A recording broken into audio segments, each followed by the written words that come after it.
परमात्मा के पाने की विधि। जैसे सूरज के आगे बदरा ऐसे कर्म छयारे, प्रेम की पवन करे चत मंजन जल के तेज नयारे। ओए होए, अब वही पॉइंट आ जाता है कि सूझे नहीं सजन सुख सागर, बिना प्रेम बैरागरे। जब तक हमारा प्यार हमारे हृदय में रोना अपने भगवान के प्रति नहीं जागता, तब तक हमारे बीच में कोई मैल शेष है। और उस मैल को हटाने के लिए, उस मैल को कम करने के लिए ये सत्संग रूपी, ज्ञान रूपी, पांचों यज्ञ रूपी, सुमरण, ये सभी व्यवस्था उस मैल को काटने की ही दे रखी है। ये जितना कटता जाएगा उतना प्रेम, परमात्मा में प्रेम आपका बढ़ता चला जाएगा।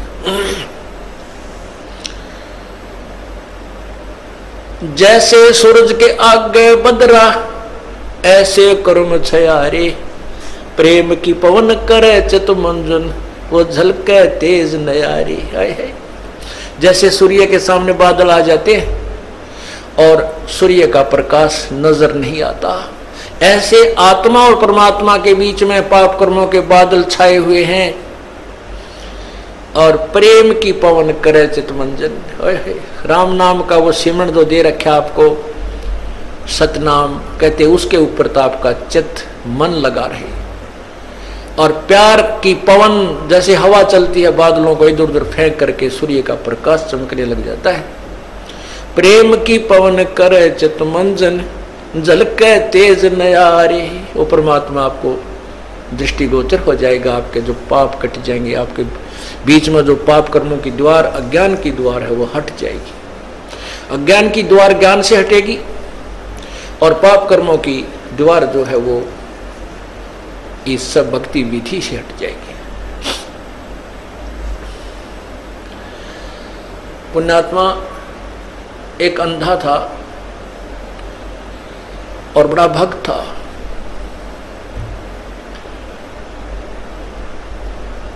बड़ी साधना करा करता था। एक बार उसको दस्त लग गए, पेचिस लग गए, उसको लूज मोशन हो गए। और लूज मोशन इतने हो गए, उम्र भी उसकी अच्छी हो गई थी, 60-70 के आसपास। इतने लूज मोशन हो गए कि वो समझ गया ना कोई दवाई काम करे। तो उसको पता लग गया कि अब तेरा जाने का टाइम आ गया है, अब नहीं रह पाएगा। इस दृष्टिकोण से उसने सोचा यहाँ क्यों दुखी करा, कोई एक आधा व्यक्ति टूटा फूटा हुआ है, यो कपड़े धोने में लग गया रहा है। तो उसने सोचा कि जंगल में जाकर के इस शरीर को त्याग दूंगा, वहीं मर जाऊंगा, 1-2 दिन में भूखा प्यासा, दस्त लगी रहे हैं, खत्म हो जाऊंगा और वहां इस 100 को कोई पशु पक्षी खा पी लेंगे, उसको उनका उद्धार हो जाएगा। इस दृष्टिकोण से वो महात्मा जंगल में बहुत गहरा चला गया, बहुत गहरा, और मेन रास्ते से भी हटकर जानबूझकर ऐसे सर्प तरफ निकल गया, नो लाठी के लालू का कति जंगल के बीच में, वहां कहीं आसपास कुछ भी को ना, वहां जाकर बैठ गया। अब वो बैठा था, थोड़ी सी देर हुई थी, इतने में एक बालक आया 5-7 साल का, वर्ष का। उसने कोई आधा घंटा होया होगा बैठे ने। वो कहने लगा, बाबा आपको लगता है आप बीमार हो? कहाँ भाई, बीमार हूं बेटा। आप कहाँ से आ गए? यहाँ बच्चे को बोला, बोला यहाँ हमारा मकान है, यहाँ हमारी आश्रम है, हमारा घर है यहाँ पर थोड़ी सी दूरी पे। और बाबा ले ये खिचड़ी खा ले, आपको दस्त लगे हैं, मेरी माँ ने बना के दी है, रोटी खा, अब खिचड़ी खा लो। वो बोला, ओ बेटा ला, भूख लगी है। अब बाबा उस सूरदास ने वो खाना खा लिया, खिचड़ी खा ली। वो खिचड़ी खाते ना दस्त रहे और पेट भी भर गया।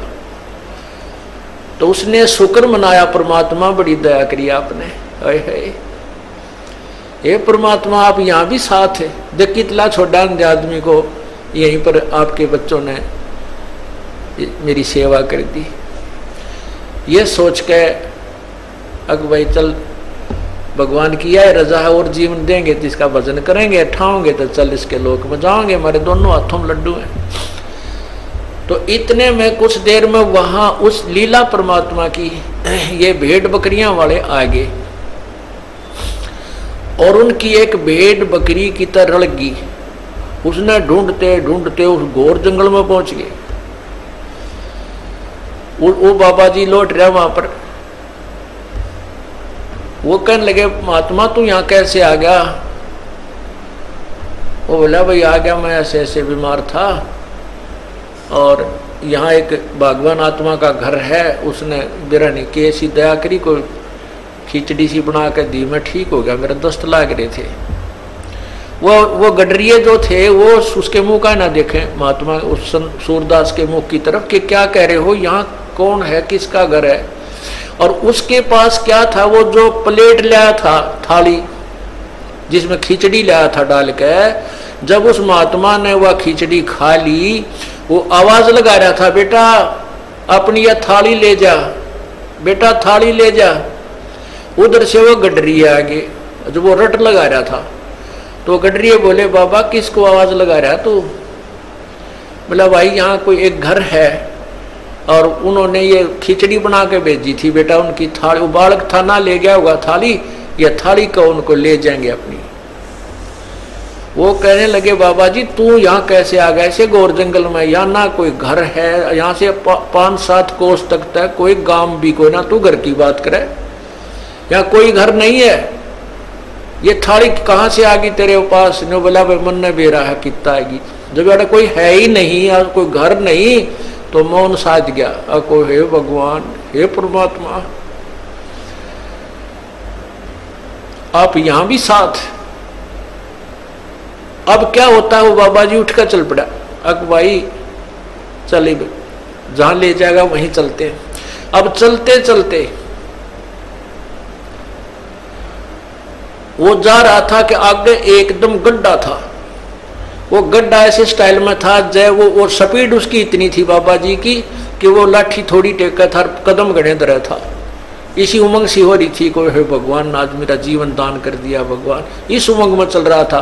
तो ज्यों ही वो गड्ढे में गिरने को हुआ तभी एक व्यक्ति ने उसका हाथ पकड़ के और उल्टा ले लिया।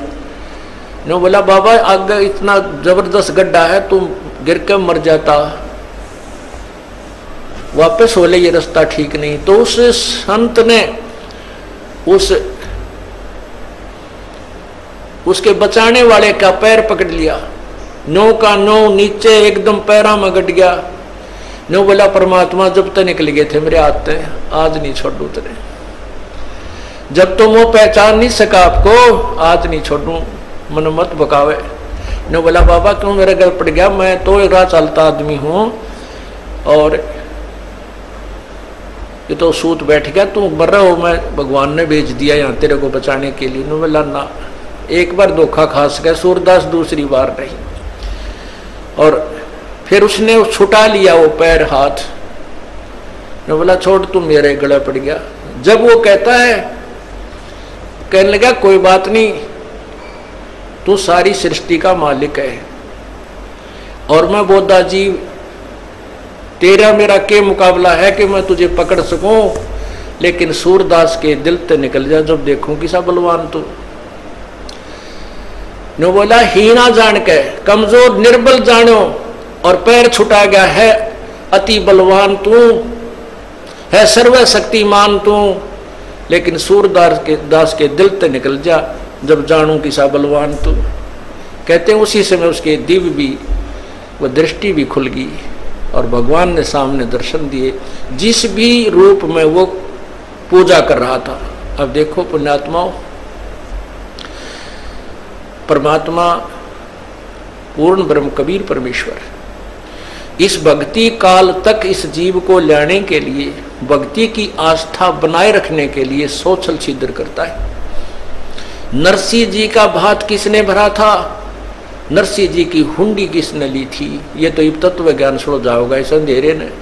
ये पूर्ण परमात्मा जो तीनों लोकों में प्रवेश करके सबका धारण पोषण करता है, यानी सबकी व्यवस्था, सबको जो भी जैसा कर्म करता है उसके फल आधार पर वो परमात्मा आकर के भक्ति लाभ देता है। तो पूर्ण परमात्मा आए और फिर उसको कहा बेटा ये भक्ति कर, ये भगवान है, ऐसा नाम जप, और फिर ये कहा कि मैं तो उसका भेजा हुआ हूं, तू नाम जाप कर, नाम से मोक्ष होगा। तो पुण्यात्माओं कहते हैं जब उसमें प्यार आया, जब फूट फूट कर रोने लगा सूरदास, बुरी तरह तड़फने लगा, जो परमात्मा प्रकट हो गए, उसके नेत्र भी दे दिए और सामने दर्शन भी दिए। जैसे सूरज के आगे बदरा ऐसे करुण छयारे, प्रेम की पवन करे चित मंजन वो झलके तेज नयारे।